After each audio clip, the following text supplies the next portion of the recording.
Beyond the Internet after the rain.kr.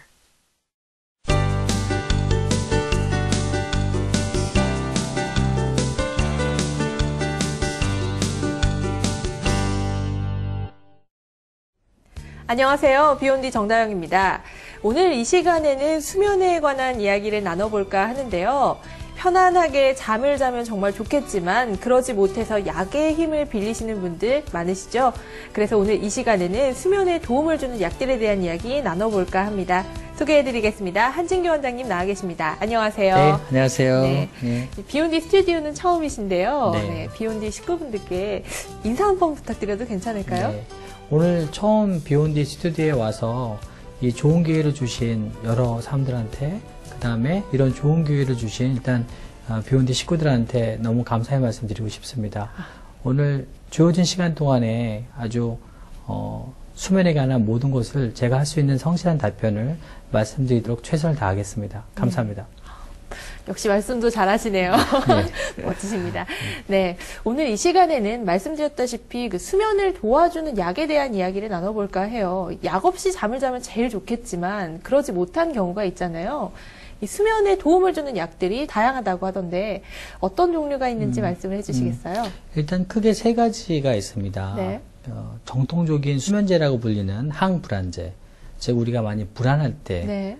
즉 신경안정제라고 불리는 약들이죠. 네. 그다음에 요즘 우울증 환자가 많이 늘어났잖아요. 네. 그래서 우울증 자체가 불면을 야기시키기 때문에 우울을 막아주는 항우울제 또한 수면에 도움이 되는 약물이라고 말씀드리고 네. 싶고요. 네. 그다음에 수면만 유도시켜주는 요즘 많이 나온 수면 유도제. 수면 유도제. 예, 그래서 네. 이 큰 세 가지가 주로 의사들이 많이 처방하고 잠을 못 자는 사람들이 많이 처방받고 먹는 약이라고 이해하시면 될 것 같습니다. 네.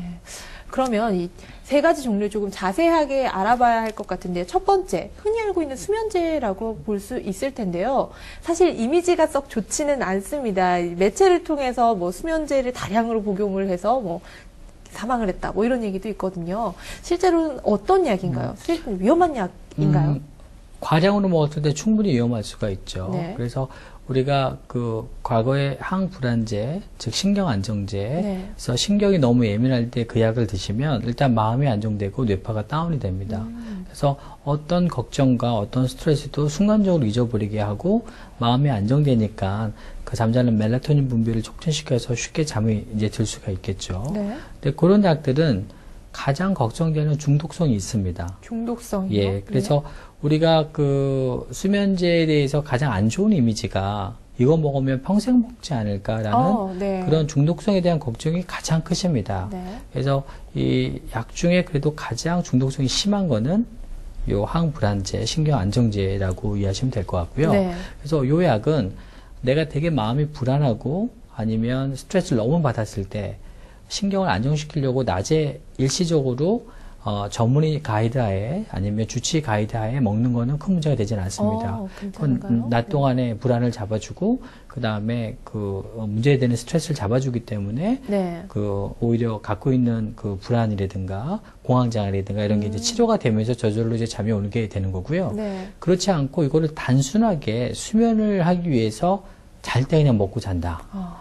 이러면은 순전히 요 약기운에서 자기 때문에 네. 그 약에 뇌가 의존을 하게 돼 있고요. 그 약기운이 빠져나가면 또 금단 현상도 좀 나올 수가 있죠. 그럼 양을 좀 늘려야 되는 그런 현상도 충분히 나오나요? 올라갈 수 있습니다. 그래서 양도 올라갈 수 있고 본인 스스로가 나중에 끊을 수가 없는 상태로 올 수 있기 때문에 네. 요 항불안제나 신경안정제는 꼭 그 전문의나 꼭 주치 상담을 통해서 네. 본인이 꼭 필요할 때 적시적소해서 드시면 문제가 없지만 단순하게 본인이 잠자기 위해서 함부로 먹는 거는 문제가 될 수가 있어요. 네. 그리고 네. 요 약들이 일시적이지만 기억력 저하 효과도 있을 수 있기 때문에 반드시 유의를 해야 됩니다. 네. 이게 분명히 적정하게 먹으면 확실히 도움이 되고 위험하지 않을 수도 있지만 의사의 처방 없이 본인 마음대로 먹었다가는 기억력 감퇴라든가 그렇죠? 아니면 중독성이라는 부작용을 야기할 수가 있겠네요. 그렇죠. 자, 두 번째로 이제 항우울제라고 하셨는데요. 이 항우울제도 수면제 범위에 들어간다는 생각은 못 해봤습니다. 그냥 뭐 우울증을 조금 감소시켜주는 그런 생각을 했는데 좀 비슷한가 봐요. 기전이 비슷한가요? 좀 다릅니다. 항우울제는 우울할 때 업 시켜주는 거죠, 네, 기분을. 그렇죠. 그래서 기분을 좋게? 예, 네. 그래서 보통 오존의 처방을 많이 받아요. 그래서 오존의 오존에? 처방을 많이 받고 이거의 가장 큰 장점은 중독성이 없다는 거예요. 아, 중독성이 예, 없나요? 예. 가장 큰 차이점이라고 볼 수도 예, 있겠네요. 예, 중독성이 없기 때문에 사람들이 우울증 약 먹으면 뭐 큰일 나는 줄 알아요. 그렇죠. 좀 예, 예. 마음의 병이 심각하구나. 예, 뭐 이런 그렇지 생각을 않습니다. 하는데. 차라리 네. 우울증은 뭐 저를 포함해서 누구나 한 번씩은 겪을 수 있는 마음의 그냥 감기고요. 네, 네. 감기 걸렸을 때 감기약 먹듯이 그것도 당연히 주치의 선생님이나 전문의 가이드하에 적세적소 때 빨리 우울한 거를 치료해주면 그 뇌파가 우울하면 잠 깨는 뇌파가 더 많이 나오고 잠자는 호르몬이 안 나오거든요. 그래서 그 불면증에도 빠질 수 있는 거를 네, 네. 예, 정상으로 뇌파를 만들어주고 우울한 게 없어지니까 또 잠이 잘 오겠죠.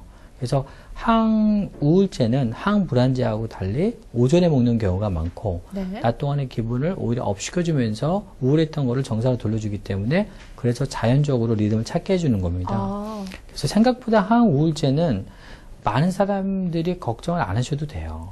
좀 예. 많이 걱정을 하는 느낌이에요. 이제 이걸 먹는다는 건 내가 굉장히 심각한 상태이구나라는 생각을 많이 하는데. 또 왜 그러시냐면 네. 항우울제랑 항불안제를 같이 처방받는 경우가 많아서 그래요. 불안제와 우울제를 예. 동시에 처방받는 경우가. 그러면 네. 우울한 사람이 또 불안도 하거든요. 그렇죠. 또 불안이 오래되면 우울해질 수 있기 때문에 이거를 따로따로 처방을 받는 경우도 있지만 같이 처방받는 경우도 꽤 많습니다.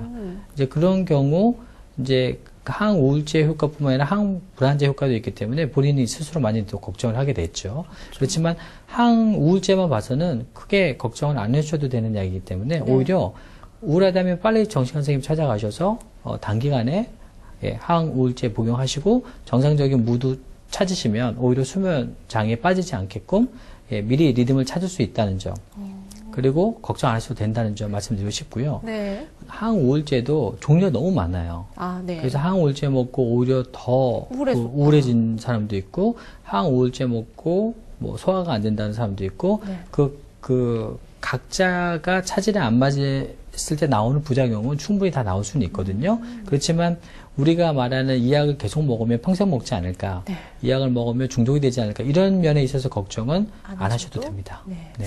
자, 마지막으로 세 번째입니다. 이 수면 유도제라고 하셨는데 저는 사실 구분을 하지 못했습니다. 수면제 그리고 수면 유도제 차이가 있나 보네요. 어떤 차이가 있는 건가요? 일단 가장 큰 차이는 수면 유도제는 수면만 유도시키기 위해서 계획적으로 발명된 약이에요.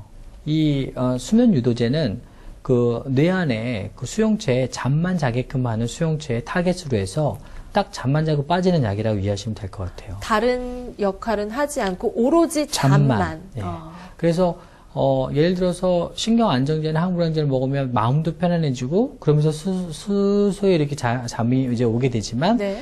수면 유도제는 그런 건 없어요. 마음 그런 편해지고 건 그런 거 없나요? 없어요. 우울해지고 이런 거 없어요. 그냥 우울이 좋아지고 이런 건 없고 그냥 딱 잠만 자게끔 그냥 정말 타겟을 잠만. 다른 걸 원래 다른 걸 해결해주진 해주진 않아요. 그래서 순수하게 난 잠만 자고 네. 싶다를 원하는 그런 환자들한테 타겟으로 나온 약이고요. 그래서 최소한의 나는 부작용을 적게 만들려고 네.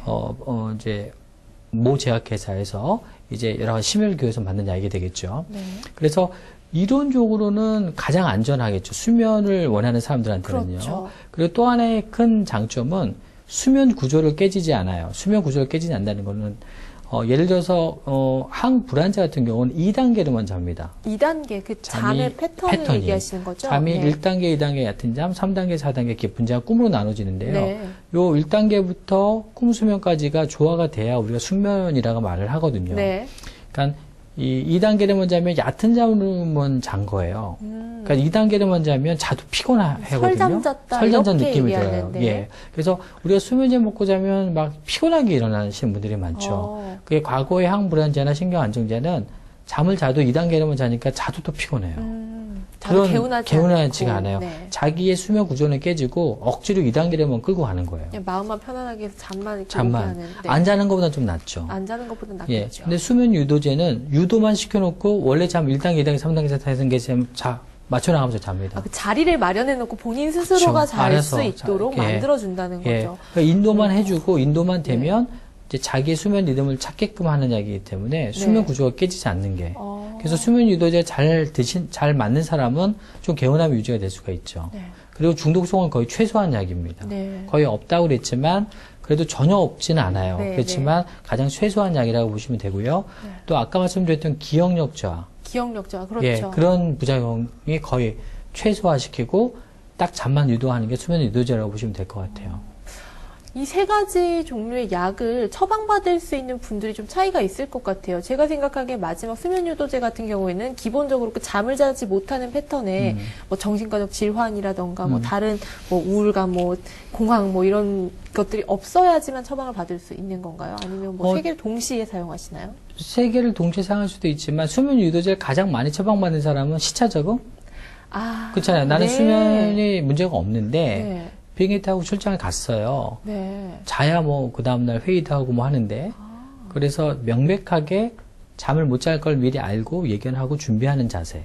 그때 이제 투여할 수 있는 게 수면 유도제겠죠. 네네. 아니면 나는 뭐 야간 근무 때문에 밤을 샜는데 낮에 좀 자야 돼요. 네. 근데 유도가 잘 안 될 때 너무 밝아서 잠을 못 자겠어요. 이러신 분. 그렇죠. 그런 네. 계획하에 자기가 뭐 기존에 뭐 불면증도 없었고 네. 아니면 문제도 없었는데 이미 불면증이 미리 예견되는 거잖아요. 어떤 이벤트나 그렇죠. 사건이 있어서 못 잘 것 같다라고 미리 앓는 생각할 거죠. 때. 네. 예, 그런 거를 극복하기 위해서 그때 오히려 또 잠을 못 자면 리듬이 깨지면 안 되니까 그래서 이제 미리 계획하에 또 전문이나 주치의 가이드에 복용하시면 충분히 그 리듬이 안 깨지게 잘 극복하실 수가 있어요. 이 치료의 목적이라기보다는 좀 예방적 그쵸. 차원에서라고 생각할 수도 있는 있겠네요. 약이죠. 예. 네. 그럼 선생님께서는 이 세 가지 약을 처방받으면 안 된다라고 생각하시는 분들이 있을까요? 이렇게 뭔가 있습니다. 있으신가요? 네. 대표적으로. 특히 심혈관 장애 환자들은 불면증이 겹칠 때는 반드시 수면 검사해서 원인을 찾고 약을 드셔야 될 것 같아요. 심혈관 질환자. 심혈장애, 네. 즉 심장이 안 좋거나 네. 혈압이 너무 높거나 부정맥이 있거나 네. 아니면 협심증을 앓은 적이 있거나 협심증을 앓고 있거나 네. 아니면 뇌졸중을 한번 앓았거나 뇌혈관이 막혀 있는 어떤 질환을 갖고 있거나 심혈관 아니면 뇌질환을 갖고 계신 분들 중에 불면증이 있으면 함부로 수면제나 심지어는 수면 유도제도 드시면 안 됩니다. 함부로 절대로 네. 그게 있다는 걸 반드시 밝히고 그래도 괜찮은지를 여부를 한 번 더 판단을 하셔야 되는 건다는 그렇죠. 거죠. 네. 왜냐하면 이런 수면제나 진정제나 신경 안정제의 부작용 중에 하나가 네. 호흡 억제 기능이 있어요. 호흡 억제. 호흡을 억제시켜요. 네. 요즘 문제가 되는 수면 마취제 프로포폴 네. 같은 경우는 숨을 안 쉬게 하는 부작용이 있어요. 그래서 과량으로 그걸 투여하면 사망에 이르는 이유가 숨을 안 쉬어서 죽는 멈춰. 거예요. 그런데 보통 심혈관 장애나 네. 뇌혈관 장애 환자들은 산소가 떨어져 있기 때문에 뇌혈관이 많이 막힌 사람들이 많기 때문에 수면 중에 산소가 떨어져 있는 사람들은 호흡 기능까지 떨어지면 산소가 더 떨어지게 그렇죠. 되겠죠. 네. 그러면 자다가 뭐 큰 사고가 날 수가 있기 때문에 네.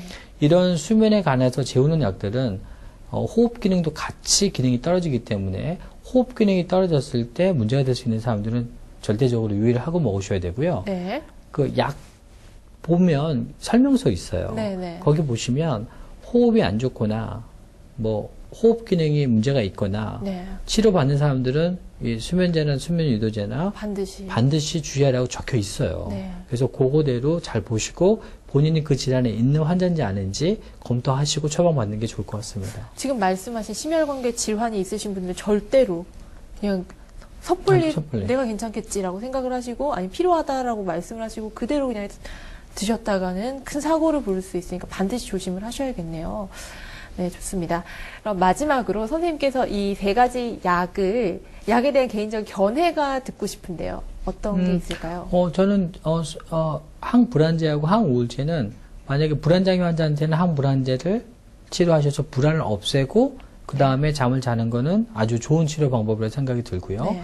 또 우울증 환자가 잠이 안 왔을 때 무조건 또 수면 유도제를 주는 게 아니라 오히려 그 사람들한테는 항우울제를 줘서 우울증을 좋게 해서 뇌가 스스로 자게끔 맞춰주는, 즉 항불안제나 항우울제는 불안장애나 우울증 환자의 치료 목적으로 이제 사용하는 건 전 적극적으로 찬성하고요. 네. 근데 그 두 가지 약을 치료 목적이 아니라 단순히 잠을 자기 위해서 함부로 복용하는 거는 문제가 있다고 말씀을 드리고 싶고요. 네. 그다음에 수면 유도제도 그 세 가지 약 중에 가장 부작용이 적고 유도만 시켜주고 뇌 기능을 유지시켜주는 그런 장점은 있지만 네. 수면 유도제가 근본 치료는 안 돼요. 근본적인 반드시. 치료는 아니다. 그냥 유도만 시켜주는 거기 때문에 네. 수면 유도제를 2주 이상 드셔도 수면 리듬이 찾아지지 않는다면 그 또한 그때는 이제 전문의 손길이 필요하지 않나 그렇게 생각이 듭니다. Beyond the Internet after the rain.kr